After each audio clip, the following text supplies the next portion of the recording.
Hello learners, स्वागत है आपका मंजू इकोनॉमिक्स एकेडमी में। और आज की वीडियो का टॉपिक है मोनोपोलिस्ट फर्म्स इक्विलिब्रियम, यानी कि एक एकाधिकारी फर्म के संतुलन को हम आज की इस वीडियो के अंदर डिस्कस करेंगे। इससे पहले जो इसका बेसिक है यानी कि जो बेस वीडियोस हैं जिसके अंदर हमने मोनोपोली मार्केट के फीचर्स को डिस्कस किया था, किसी मार्केट में एकाधिकार की स्थिति उत्पन्न क्यों होती है, यानी कि मोनोपोली के एराइज होने के क्या कारण होते हैं, उनको डिस्कस किया था। और आज की वीडियो में हम डिस्कस करने वाले हैं मोनोपोली फॉर्म के इक्विलिब्रियम को, जिसमें हम शॉर्ट रन इक्विलिब्रियम के ऊपर आज की वीडियो के अंदर बात करेंगे। तो सबसे पहली बात तो ये है कि एक फॉर्म का अल्पकालीन संतुलन डिस्कस करने के लिए हमारे पास दो अप्रोच हैं, जिनमें TR और TC अप्रोच है। इसी तरह की अप्रोच के बारे में हमने परफेक्ट कंपटीशन के अंदर भी डिस्कस किया था। वहाँ पर भी हमने TR और TC अप्रोच और MR और MC अप्रोच से फॉर्म के इक्विलिब्रियम को डिसाइड करना सीखा था। उनका लिंक आपको डिस्क्रिप्शन बॉक्स के अंदर मिल जाएगा, तो आप वहाँ जा कर के उस वीडियो को ज़रूर विज़िट कीजिए। इसकी जो बेसिक्स हैं उनके लिए भी आप डिस्क्रिप्शन बॉक्स से वीडियो को देख सकते हैं। तो TR और TC अप्रोच को हम सबसे पहले डिस्कस कर रहे हैं। तो अप्रोच को डिस्कस करने से पहले जो इम्पॉर्टेंट चीज़ है वो ये है कि एक फर्म संतुलन में कब होगी। जब कभी भी हम संतुलन की बात करते हैं, चाहे वो फर्म का संतुलन हो या फिर वो कंज्यूमर का संतुलन के इक्विलिब्रियम की बात हो, तो इक्विलिब्रियम एक ऐसी सिचुएशन होती है जहाँ पर जो भी इंडिविजुअल है, चाहे वो फर्म है या फिर वो एक कस्टमर है, कंज्यूमर है, वो अपने बिहेवियर को ऑप्टिमाइज कर रहा होता है, यानी उसको उच्चतम स्तर पर लेकर के जाता है। यहाँ पर क्योंकि हम उत्पादक की बात कर रहे हैं, यानी कि एक फर्म की बात कर रहे हैं, तो फिर फर्म से जुड़ी हुई चीज़ क्या हो जाती है? प्रॉफिट। तो इसका मतलब एक जो उत्पादक है वो उस समय संतुलन में होगा जब वो अपने लाभ को अधिकतम कर रहा होगा। और इसके साथ एक कंडीशन जुड़ जाती है, नो चेंज इन सिचुएशन, कि जो फर्म है वो अपनी उस स्थिति में परिवर्तन भी नहीं चाहती है। क्योंकि अगर हम उसमें परिवर्तन चाहते हैं, अगर जो उत्पादक है वो उसमें परिवर्तन चाहता है, तो वो संतुलन हो ही नहीं सकता। संतुलन का मतलब तो क्या है? बैलेंस्ड है, वो उसमें कोई भी परिवर्तन नहीं चाहता। तो हम इसमें डिस्कस करेंगे कि जो संतुलन की स्थिति है वो प्रॉफिट मैक्सिमम की अवस्था में हो सकती है, या फिर वो नॉर्मल प्रॉफिट में हो सकती है, या अगर लॉस भी मिल रहे हैं, क्योंकि हम अल्पकाल को डिस्कस कर रहे हैं, यहाँ पर शॉर्ट रन को हम यहाँ पर डिस्कस कर रहे हैं, तो लॉसेस भी हो सकते हैं। बट अगर लॉस है तो वो मिनिमम है। अगर उत्पादन में परिवर्तन करने पर लॉस बढ़ते हैं तो भी वो अपने उत्पादन को परिवर्तित नहीं करेगा अल्पकाल में। इसका मतलब वो भी फर्म का संतुलन हो सकता है। खैर, आप इसमें आगे जानेंगे कि किस तरीके से हम इन तीनों सिचुएशंस को स्टडी करेंगे। तो TR और TC अप्रोच। TR यहाँ पर क्या है? टोटल रेवेन्यू यानी कुल आगम को दर्शा रहा है। TC क्या है? टोटल कॉस्ट यानी कि कुल लागत को दर्शा रहा है। और हम अच्छे से जानते हैं कि प्रॉफिट हम कैसे निकालेंगे? टोटल रेवेन्यू में से टोटल कॉस्ट को माइनस करके, सब्ट्रैक्ट करके हमारे पास क्या आ जाएगा? प्रॉफिट। इकोनॉमिक्स में प्रॉफिट को पाई से डिनोट किया जाता है। जस्ट एक सिंबॉलिक नोटेशन है, नथिंग एल्स। पाई का यहाँ पर मतलब मैथमेटिकल नहीं है बिल्कुल भी। मैथमेटिक्स में पाई का मतलब 22/7 होता है, बट यहाँ ऐसा नहीं है, यहाँ सिर्फ ये एक नोटेशन है। तो चलिए अब हम इसको डायग्राम की हेल्प से करते हैं। तो सबसे पहले जब डायग्राम की बात आती है तो हम सबसे पहले बनाएंगे यहाँ पर टोटल रेवेन्यू कॉस्ट को। अब कल इससे पहले की वीडियो में हमने डिस्कस किया था कि जो एवरेज रेवेन्यू और मार्जिन रेवेन्यू कर्व होंगे वो इस तरीके से होंगे। ठीक है, जब हम ये डिस्कस कर चुके हैं कि एवरेज रेवेन्यू और मार्जिन रेवेन्यू कर्व इस तरह से डाउनवर्ड स्लोपिंग होंगे, यानी घट रहे होंगे, तो सीधी सी बात ये है कि जो हमारा टोटल रेवेन्यू कर्व है वो इंक्रीजिंग होगा but at A decreasing rate, यानी घटती दर से बढ़ता हुआ। और अगर घटती दर से बढ़ता हुआ है तो जो कर्व है वो किस तरीके का आएगा, इस तरीके से आएगा।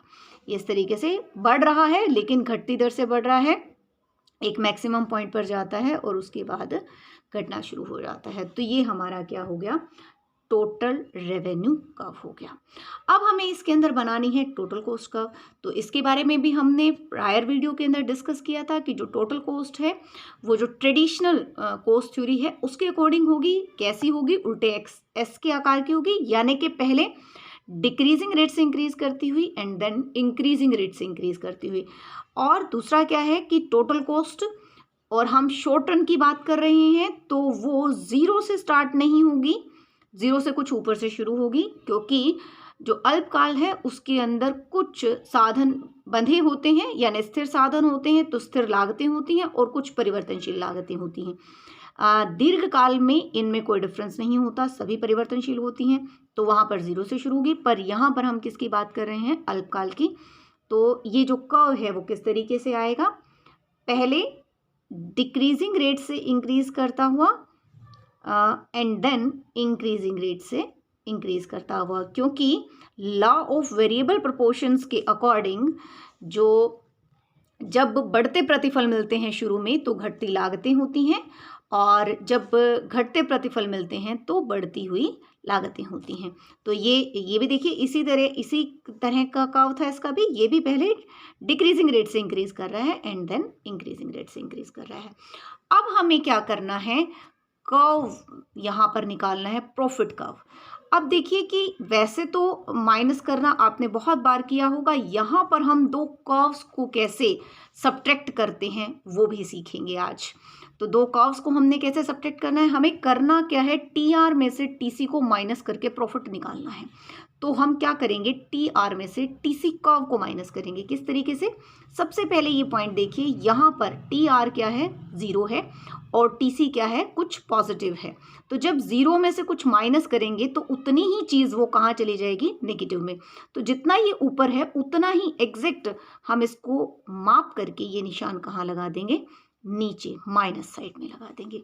उसके बाद नेक्स्ट पॉइंट हमें कहाँ मिलेगा, इस पॉइंट को हमने नाम दिया, सपोज कीजिए कि ये है आउटपुट का लेवल क्यू, आप Q1 कह सकते हैं, कुछ भी, वटेवर आपकी मर्जी है। तो यहाँ पर क्या हुआ है लर्नर्स, देखिए आप ध्यान से, टी आर और टी सी दोनों बराबर हैं। जब जिन दो चीज़ों को हम सब्ट्रैक्ट कर रहे हैं और वो बराबर हो जाएं, इक्वल हों, तो सब्ट्रैक्ट करने के बाद आंसर क्या आएगा, जीरो। जीरो इसका मतलब कि जो कर्व है हमारी वो प्रॉफिट कर्व कहाँ आ जाएगी, जीरो। जीरो कहाँ आएगी, एक्स एक्सिस के ऊपर। इसके बाद इसके बीच में इस वाले पार्ट में आप देखिए क्या हो रहा है, टी आर ज़्यादा है, टी सी कम है, यानी यहाँ पर आपका जो प्रॉफिट है वो कैसा है, पॉजिटिव है। इससे पहले नेगेटिव था क्योंकि टी सी ज़्यादा थी और टी आर कम थी। इसके बाद यहाँ पर पॉजिटिव है, और ये पॉइंट फिर से हमारा क्या आ चुका है, जहाँ पर टी आर और टी सी फिर से क्या हो गए हैं, बराबर हो गए हैं। इसको हमने नाम दे दिया, मान लीजिए Q3। यहाँ पर फिर से क्या हो गया है, ये जीरो हो गया है, ठीक है। तो क्योंकि टी आर और टी सी बराबर है तो फिर से हमारा जो प्रॉफिट है वो जीरो हो चुका है, तो ये पॉइंट मिल गया। अब हमें इसके बीच में देखना है, तो हम क्या करेंगे, इसके ऊपर हम ना से बहुत सारी टेंजेंट्स ड्रॉ करेंगे दोनों कर्व्स के ऊपर, ठीक है। अगर आपको ने परफेक्ट कंपटीशन वाली वीडियो देखी है तो आपको ध्यान होगा, कि नहीं देखी है तो आप ज़रूर देखिएगा, लिंक आपको मिल जाएगा डिस्क्रिप्शन बॉक्स में। वहाँ पर हमारा जो टी आर कर्व था वो एक स्ट्रेट लाइन कर्व था, इस तरीके से लाइन ऑफ 45 पर, क्योंकि वहाँ पर ए आर और एम आर दोनों पैरेलल टू एक्स एक्सिस थे, तो इसीलिए वो एक स्ट्रेट लाइन कर्व थी जो कि पैरेलल जो 45 एंगल पर थी। तो वहाँ पर हमें सिर्फ टीसी के ऊपर टेंजेंट ड्रॉ करनी पड़ी थी। यहाँ पर हम इस पर भी बहुत सारी टेंजेंट्स ड्रॉ करेंगे, यहाँ पर, यहाँ पर, यहाँ पर, जहाँ पर दो टेंजेंट्स इनके पैरेलल हो जाएंगी, यानी कि हमने इस तरीके से टीसी के ऊपर टेंजेंट ड्रॉ करी और यहाँ पर हमने टी आर के ऊपर टेंजेंट ड्रॉ करी, और जिस पॉइंट पर टी आर और टी सी, ये स्ट्रेट बिल्कुल सीधी खड़ी आएगी, परपेंडिकुलर लाइन आएगी आपकी, बिल्कुल एकदम स्ट्रेट, टेढ़ी नहीं आएगी, ऐसे या ऐसे नहीं आएगी, बिल्कुल सीधी, एक ही पॉइंट होना चाहिए, ठीक है, तो इस पॉइंट को हम ए बी कुछ भी आप नाम दे सकते हैं। तो इसको हमने नीचे दे दिया Q2 नाम।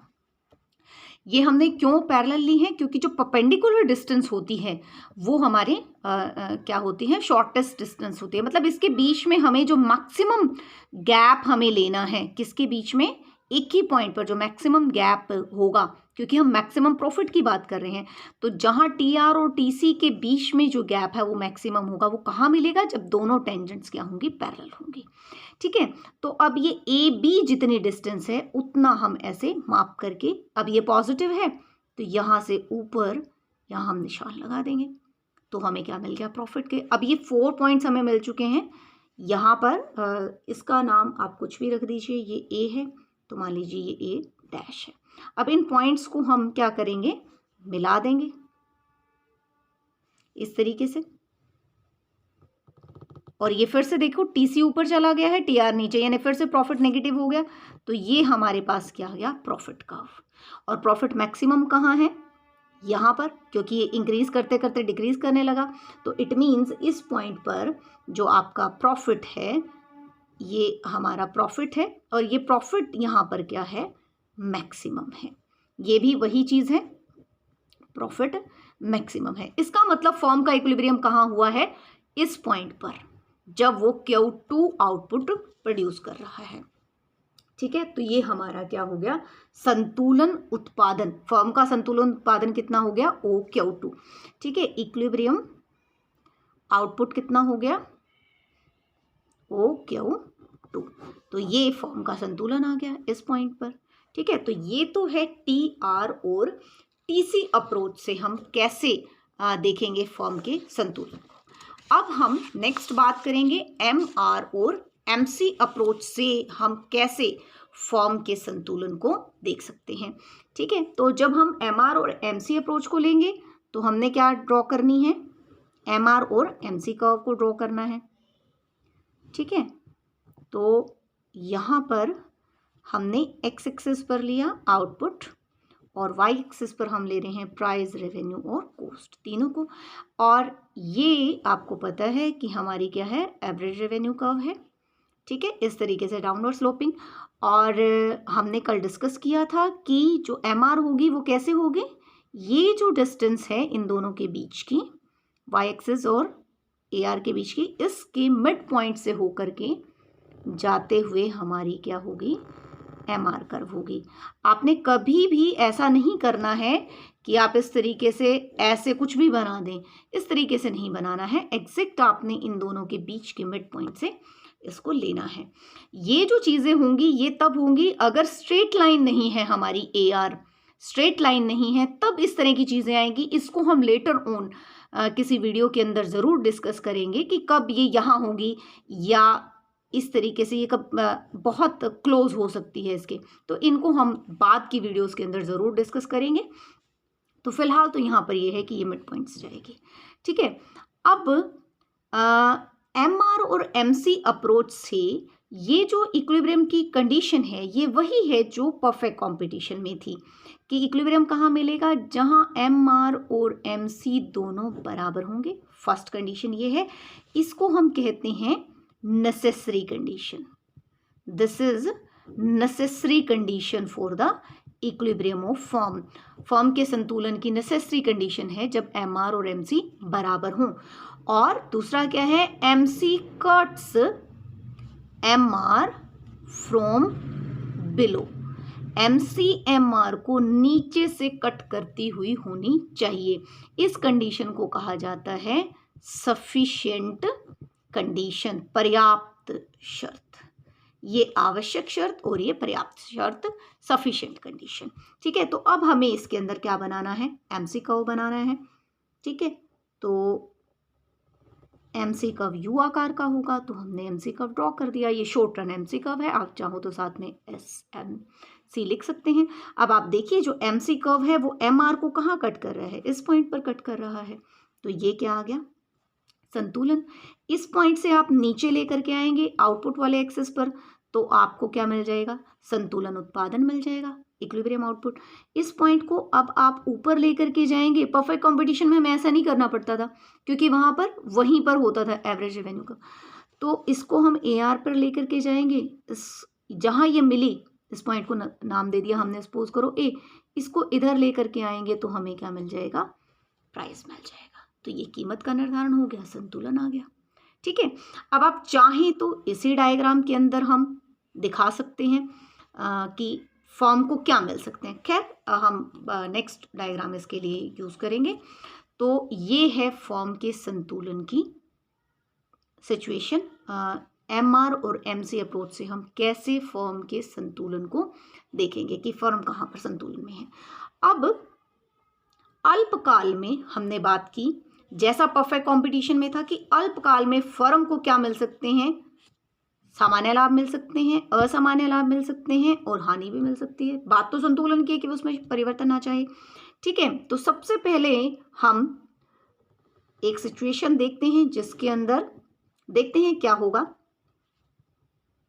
जब भी हमें ये देखना है कि फर्म को प्रॉफिट मिल रहा है या लॉस मिल रहा है संतुलन की स्थिति में। यहां तो हमने सिर्फ संतुलन को दिखाया है। यहां पर अगर मुझे इस संतुलन की स्थिति में ये देखना हो कि फर्म को लाभ मिल रहे हैं, हानि मिल रहे हैं, तो मुझे यहां पर कंसीडर करना पड़ेगा किसको? AC को भी। ठीक है, क्योंकि AC और AR को कंपेयर करके ही हम ये बता पाते हैं कि प्रॉफिट है या लॉस है। ठीक है। तो आउटपुट यहां हमने लिया प्राइस, रेवेन्यू, कॉस्ट। ये हमारा एवरेज रेवेन्यू कर्व हो गया और ये इस तरीके से मिड पॉइंट से पास होकर के जाता हुआ हमारा क्या हो गया? मार्जिनल रेवेन्यू कर्व हो गया। ठीक है। अब हम यहाँ पर AC भी बना लेते हैं। तो ये आ गई हमारी, सपोज कीजिए AC कर्व आ गई, शॉर्ट रन की AC कर्व आ गई। और आपको पता है कि हमारे पास जो MC कर्व होती है वो कहाँ से होकर के जाती है? इस तरीके से मिनिमम पॉइंट से होकर के, न्यूनतम बिंदु से होकर के जाती है। ये हमारी क्या आ गई? शॉर्ट रन की मार्जिनल कॉस्ट कर्व आ गई। संतुलन कहाँ है? जहां MC और MR एक दूसरे को कट कर रहे हैं। ठीक है, यहां पर कट कर रहे हैं। तो ये क्या हो गया? संतुलन। इस पॉइंट को आप नीचे लेकर के आएंगे तो हमें क्या मिल गया? आउटपुट। इस पॉइंट को आप ऊपर लेकर के जाएंगे तो क्या मिल गया? इसको हमने नाम दे दिया A। हमें क्या मिल गया? प्राइस। और यही क्या है? एवरेज रेवेन्यू भी है। ठीक है। तो एवरेज रेवेन्यू तो इतना है। अब हमें ये भी देखना है कि एवरेज कॉस्ट कहाँ पर है। और आप देख पा रहे हैं यहाँ पर कि एवरेज कॉस्ट आपकी कहाँ है? ऊपर है। ठीक है। तो इस पॉइंट को हमने नाम दे दिया B। इसको आप इधर लेकर के आएंगे, सपोज करो इसका नाम हमने रख दिया C। इसका मतलब इस संतुलन स्थिति में फर्म को OC के बराबर क्या आ रही है? एवरेज कॉस्ट आ रही है, पर यूनिट कॉस्ट आ रही है। और OP के बराबर क्या मिल रहा है? फर्म को प्राइस मिल रहा है या एवरेज रेवेन्यू मिल रहा है। और हम अच्छे से देख पा रहे हैं कि एवरेज कॉस्ट ज़्यादा है और एवरेज रेवेन्यू कम है। इसका मतलब रेवेन्यू कम है कॉस्ट से। Average revenue is less than average cost, यानी क्या हो गई है? लॉस हो गए। अब यहाँ पर मैंने जानबूझ करके क्या किया है? पहले लॉस वाला बना दिया, क्योंकि हम एक स्पेसिफाइड अपने माइंड में पहले से सेट करके नहीं चल रहे हैं कि हमें क्या करना है। सब सिचुएशन किसके ऊपर है? सारी की सारी एवरेज कॉस्ट के ऊपर है कि एवरेज कॉस्ट हमारी एवरेज रेवेन्यू से कम है या ज़्यादा है, क्या है। तो वो सिचुएशन कुछ भी हो सकती है। हम पहले एज्यूम करके नहीं चल रहे हैं। जैसा हमारे सामने सिचुएशन है उसके अकॉर्डिंग ही हम यहाँ पर बता रहे हैं कि लॉस है या प्रॉफिट है। अब ये लॉस तो है, पर हमें ये देखना है क्या ये मिनिमम लॉस है, क्योंकि हमने कहा कि अगर फर्म को लॉस मिल रहे हैं शॉर्ट रन में, फर्म उत्पादन बंद तब तक नहीं करती है जब तक उसको वेरिएबल कॉस्ट मिलती रहे। ये बात हमने परफेक्ट कंपटीशन में भी डिस्कस की थी कि जब तक फर्म को एवरेज वेरिएबल कॉस्ट मिलती रहती है, यानी कि जो प्राइस है उसको अगर ABC के बराबर मिलता रहता है, यानी जो उसकी परिवर्तनशील लागतें आ रही हैं वो अगर उसे मिलती रहती हैं तो वो उत्पादन करता रहेगा। क्यों करता रहेगा?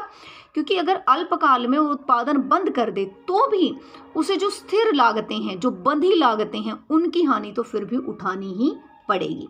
तो ऐसे में अगर उसे वेरिएबल कॉस्ट के बराबर भी मिलता रहता है तो वो उत्पादन करती रहेगी। तो अब हमें इसमें ये देखना होगा कि लॉस मिनिमम है या नहीं है। उसके लिए हमें क्या देखना होगा, एबीसी को। तो अब हमें इसमें मिनिमम दिखाएंगे ही हम इसको, क्योंकि हम तो इक्विलिब्रियम दिखा रहे हैं। तो हम क्या करेंगे लर्नर्स, इस तरीके से एबीसी को बनाएंगे हम यहाँ पर। आप इस तरीके से एबीसी, एसी से नीचे होगी, ये भी हमने पहले डिस्कस किया था। आप इसको इस तरह से डिक्रीज करते हुए लाएंगे और जहाँ पर ये ऊपर से जो ये जो लाइन है हमारी आउटपुट वाली लाइन जो हम ऊपर लेके गए थे, ये जहाँ पर एवरेज रेवेन्यू कर्व को कट कर रही है ए पॉइंट पर, इस ए पॉइंट पर हम इसको क्या करा देंगे, टेंजेंट करा देंगे। ये हमने करना है, हमें इक्विलिब्रियम इसमें शो करना है मिनिमम लॉस की सिचुएशन में, तो हमें यहाँ पर ही इसको टेंजेंट कराना होगा। और उसके बाद आप इसको डिक्रीज करते हुए लाएंगे, जहाँ पर MC के ऊपर आ जाएगा ये डिक्रीज करते करते, बस इसके बाद आप इसको बढ़ाना शुरू कर देंगे। ऐसा क्यों किया है हमने, ऐसा हमने इसलिए किया है क्योंकि जो हमारी मार्जिनल कॉस्ट है वो न सिर्फ एवरेज कॉस्ट को उसके न्यूनतम बिंदु पर कट करती है, बल्कि जो अल्पकालीन एवरेज वेरिएबल कॉस्ट होती है, short run average variable cost होती है, उसको भी उसके न्यूनतम बिंदु पर कट करती है। इसीलिए यहाँ तक हम इसको डिक्रीज करते हुए लाएंगे। जैसे ही वो MC पर आएगी उसके बाद हम उसको धीरे धीरे इंक्रीज करना शुरू कर देंगे, यानी इसको भी U के आकार की बना देंगे। तो अब देखो कि इस आउटपुट वाले पॉइंट पर जो प्राइस है उसको किसके बराबर मिल रहा है, ABC के बराबर मिल रहा है। तो ये मिनिमम लॉस है, क्योंकि देखो इसके बाद अगर वो और उत्पादन बढ़ाता है तो उसको ये ABC भी मिलनी बंद हो जाएगी और एवरेज रेवेन्यू उससे कम हो जाएगा, मतलब उसके लॉस बढ़ जाएंगे। यानी ये सिचुएशन क्या हो गई, संतुलन की हो गई, क्योंकि ये लॉस है बट मिनिमम है। इससे इधर या इससे इधर उत्पादन को करने में लॉस और ज़्यादा बढ़ जाएंगे। तो ये वाली कंडीशन हमारी क्या हो गई, मिनिमम लॉसेस की। ठीक है, अब और क्या सिचुएशन हो सकती है, दूसरी क्या हो सकती है वो भी हम पहले नहीं डिसाइड करेंगे, हमारा जो डायग्राम है वो डिसाइड करेगा कि कौन सी सिचुएशन है। ठीक है, तो यहाँ पर हमने एक्स एक्सिस पर लिया आउटपुट, वाई एक्सिस पर हम ले रहे हैं प्राइस, रेवेन्यू और कॉस्ट को। ये हमारा क्या है, एवरेज रेवेन्यू कर्व, और ये हमारा क्या आ गया, मार्जिन रेवेन्यू कर्व। ठीक है, अब हमें क्या करना है, इसके अंदर अपनी जो एवरेज कॉस्ट कर्व है उसे बनाना है। ठीक है, तो हम क्या करते हैं कि एवरेज कॉस्ट कर्व बनाएंगे इसके अंदर। अब सपोज करो कि जो हमारी एवरेज कॉस्ट कर्व है,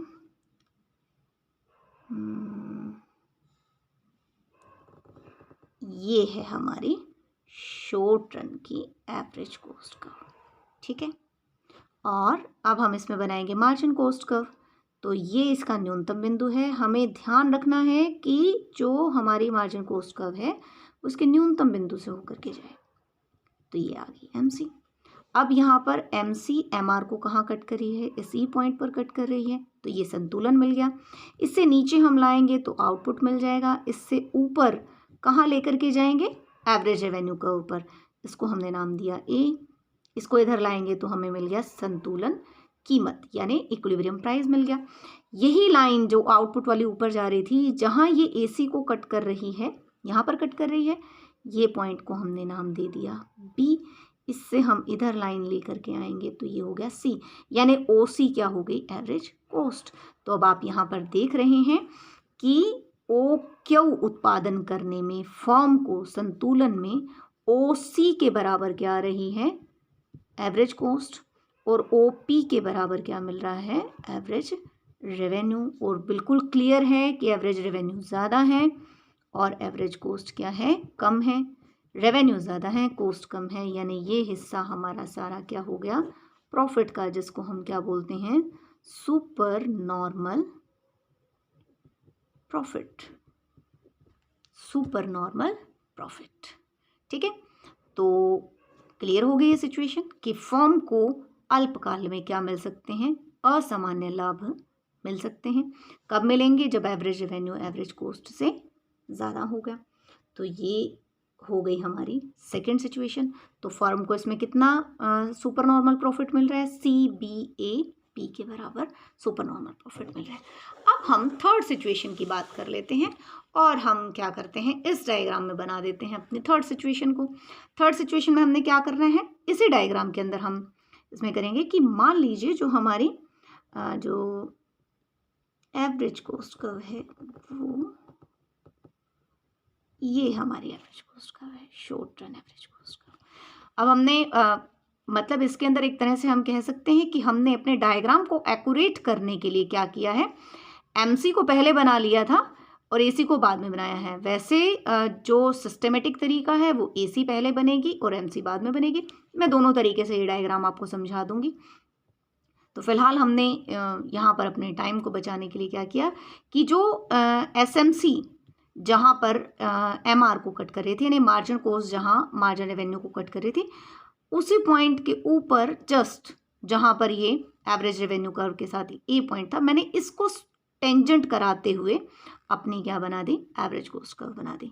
तो कैसे बनाई इसको, यहाँ से हम लाए डिक्रीज करते हुए ए पॉइंट पर टेंजेंट कराया, उसके बाद डिक्रीज करते चले गए एमसी तक हमने डिक्रीज किया इसको, क्योंकि न्यूनतम बिंदु से होकर के जाती है ना, एमसी एसी के न्यूनतम बिंदु से होकर जाती है। उसके बाद हमने इसको क्या करना शुरू कर दिया, इंक्रीज करना शुरू कर दिया। तो हमारी यू के आकार की क्या बन गई, एवरेज कॉस्ट कर्व बन गई।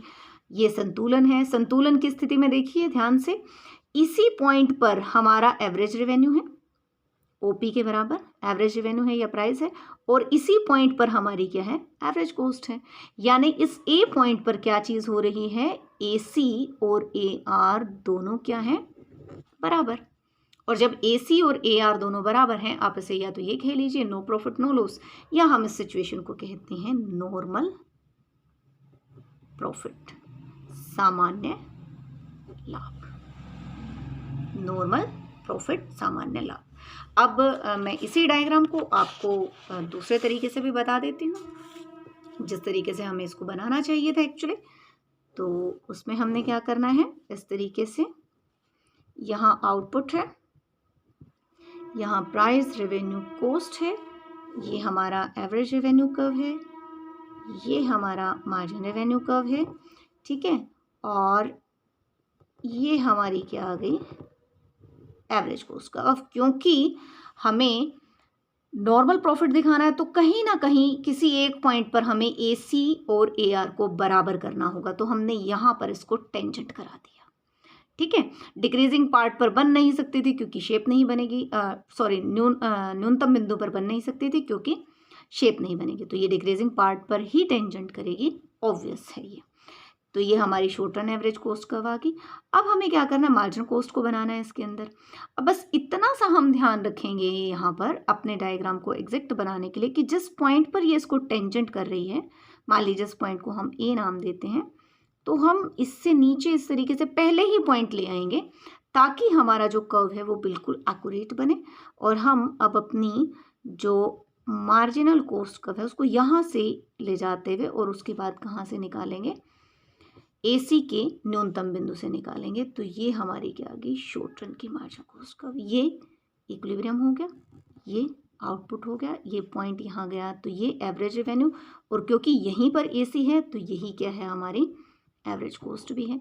तो यहाँ क्या हुआ है, AR is equal to AC, यानी कि यह क्या हो गई, नॉर्मल प्रॉफिट्स हो गए। तो क्लियर हो जाता है कि अल्पकाल में एक एकाधिकारी फर्म को भी तीनों सिचुएशंस का सामना करना पड़ सकता है। उसे सुपर नॉर्मल प्रॉफिट भी मिल सकते हैं, नॉर्मल प्रॉफिट यानी सामान्य लाभ में मिल सकते हैं, और लॉसेस, मिनिमम लॉसेस भी मिल सकते हैं।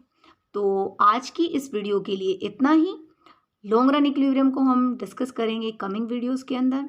Till then bye bye, take care, God bless you all.